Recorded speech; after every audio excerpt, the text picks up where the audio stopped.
Noor, you went from having literally just an idea to a live product with revenue in just 7 months. This is incredible. So, if you had to pick one reason for this extremely rapid rise, what would that reason be? I would say AI. AI helped me first make the prototype itself and then helped a lot when it came to deployment and basically getting it up and ready.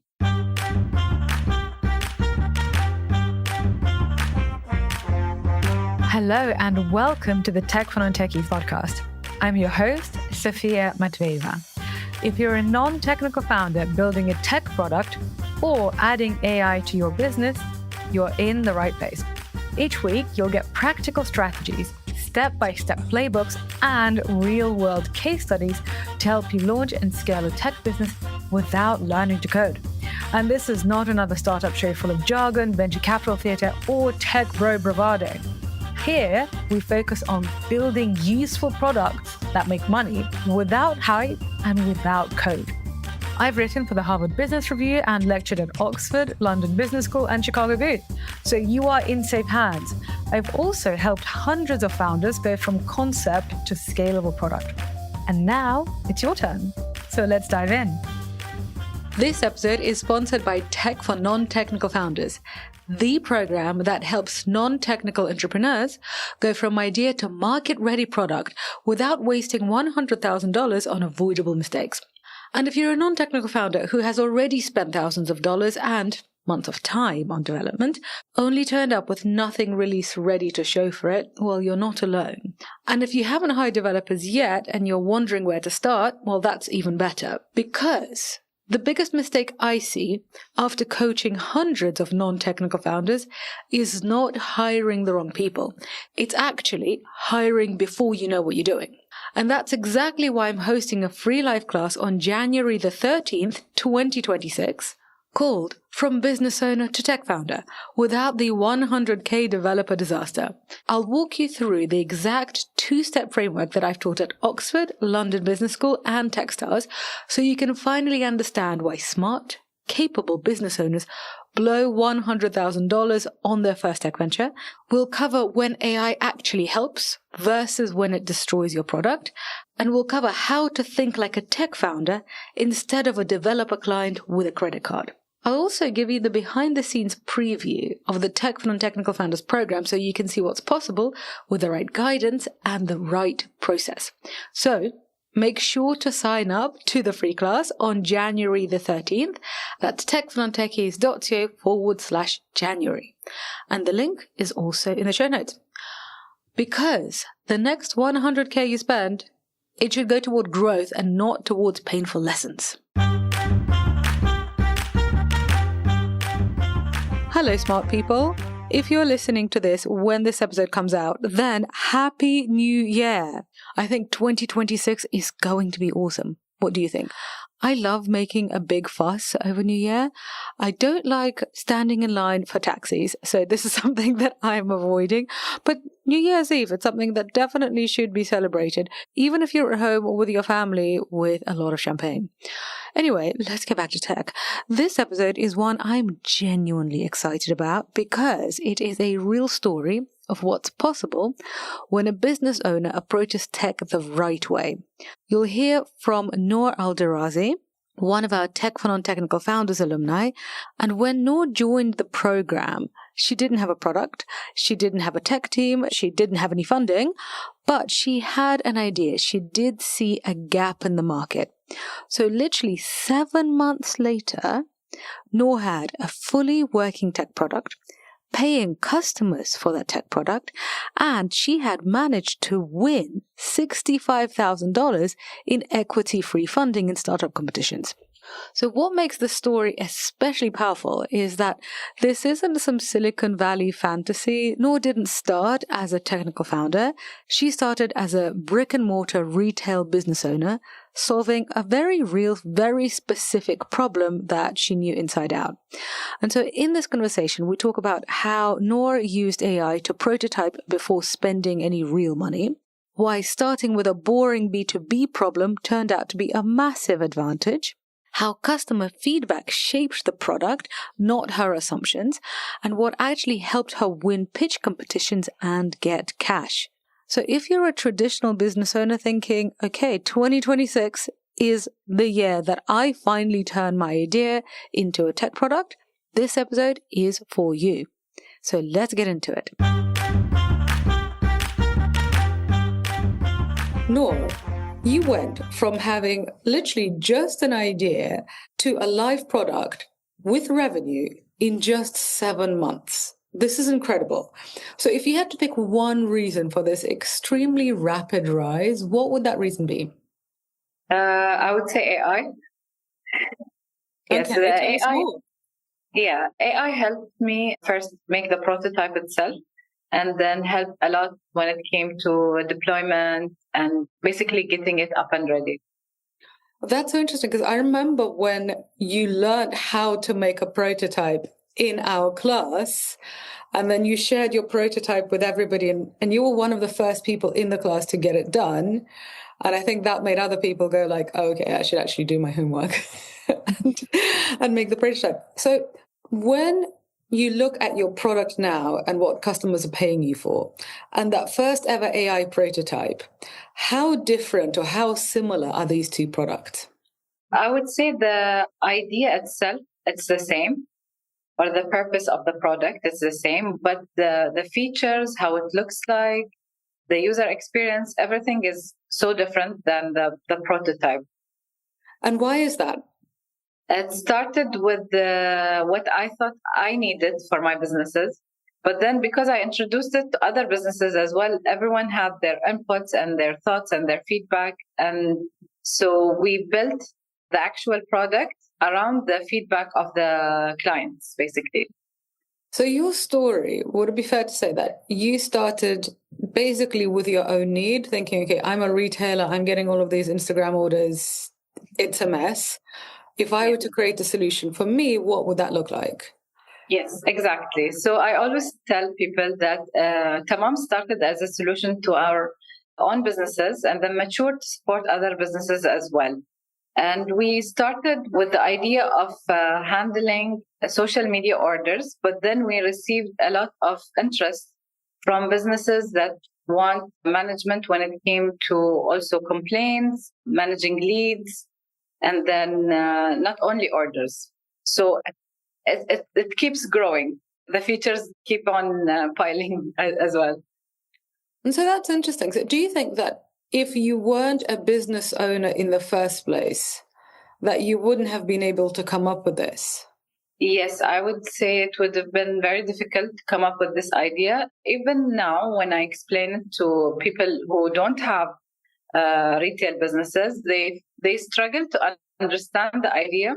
But those who have businesses or small businesses, they understand it really fast. So our solution is very, very specific to a very specific problem. So I would say it would be hard to come up with this idea if you're not somebody who is facing this problem.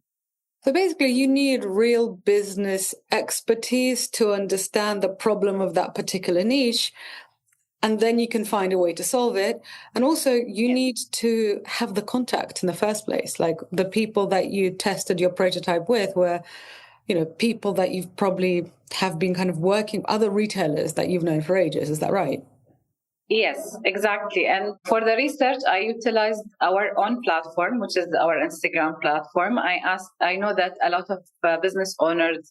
So do you think that without knowing the industry and without knowing the peers in the first place, like the people to do your prototype testing with, that essentially you wouldn't have been able to launch such a successful product in a really remarkably short amount of time? Yes, I would say the main reason why our journey was fast is that because we have already contacted business owners. So I utilized our own Instagram platform. We have over 30,000 followers there, and many of them are small business owners that face the same problem. So even the survey I did was through Instagram, which is the channel that they receive the orders in. So their feedback really helped us in shaping the product to make it not only basically good for our own businesses, but also for theirs as well. And I remember in class, I told you that the idea is it's B2B and it's a boring idea. And you told me that it's one of the ideas that make a lot of money because it's B2B and it's a boring idea. Yes, exactly. Well, it's the boring ideas that tend to be the most successful, partly because you actually have to really have a lot of deep industry knowledge to have this idea in the first place. Whereas if it's a consumer idea, everybody can have a consumer idea, which means everybody goes on to have a consumer idea. So we have quite a lot of listeners who are traditional business owners who want to become tech founders. And this episode is coming out at the beginning of January. And so when you are speaking to these people and they're thinking, oh my God, it's 2026, the year I'm actually going to do it, what would be your advice to people who want to have the same journey from business owner to tech founder in 2026? My first advice would be to first take this course that you're providing. Yes. And the second advice is to get to know AI better, because before joining this course, I did not really understand the capabilities of AI, what AI can help with. And then the third advice would be to spend more time understanding the problem that you want to fix rather than trying to develop the product. So the more time you spend on the problem, the better the product you will come up with. And I guess AI prototyping really helps with that, because you can basically create something within half a day. Yeah. And then test it.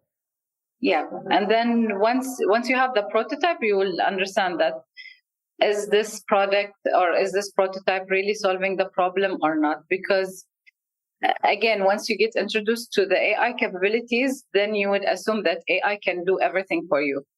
And which is not the case, because with low code or no code tools, they have their own limitations as well.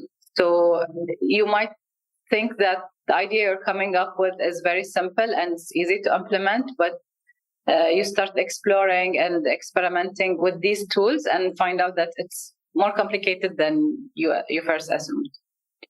Yeah, and also, these tools have very good PR departments that basically tell you that, yeah, you can do anything, like with a touch of a button. Like I literally saw an advert recently that says, imagine if you could build an app just by thinking about it. And I'm like, what? I don't even have to use my hands? Like, this is ridiculous. Yes, and they can get costly as well. They start with the free tier and then you end up paying a lot of money just to come up with a prototype that might not work at the end. So that's interesting. Tell us your journey. So after you had finished your first AI prototype, you tested it with a few people, then what happened next in order for you to basically bring this product out 7 months later and charge for it? So after we developed the prototype, we participated in a program here in Bahrain called Raise. And in the pitch, we won $50,000. So that was a great boost for our business financially. And it gave us a lot of good PR as well. And then participated in a business accelerator program, and then followed by a program called Future Makers Women in Tech, funded by Standard Chartered Bank. We also won the third place there and were granted $15,000. So in total, we were granted $65,000 equity free. So that was very great for our business. It helped us also then exhibit in Money 2020 in Riyadh, where we met a lot of potential investors and leads. In 2026 in February, inshallah, we'll be in Web Summit Qatar as well. And I'm wondering, what do you think meant that you won these competitions? Because I think I have an answer, but I'm curious what you think. I think it gave us the validation we needed, that our product is not only needed in the market, but also scalable, because scalability is a key element in these programs and competition. Because my question is, why did they give you the money as opposed to one of the other people? Like, why did they let you win? Yeah, I think they saw the potential in the product being very beneficial for businesses not only in Bahrain and in the region, but worldwide. Our product is highly customizable, and because language is a key element to it, that's why we have the generative AI in it, because it can understand not only different languages, but also different dialects, which is very important when we're taking the product from the Bahraini market to other markets and regions. So in your explanation, you were talking about what the product is and that it really solves a problem and that it's scalable. And I think you only really get that from proper product testing. Because what I'm seeing in a lot of startup competitions, because I'm a mentor and a judge in a lot of them, is that people are either still coming with a PowerPoint pitch deck, which I'm like, guys, you can't get away with this now. So they're either coming with a slide deck or a very basic product, a very basic prototype they haven't even tested because nobody taught them how to do that. Yeah. And so I wonder if the fact that not only did you have something that, yes, looked good, but that had actual feedback from real customers that said, yes, we have this problem. Yes, we will pay for it when it's out.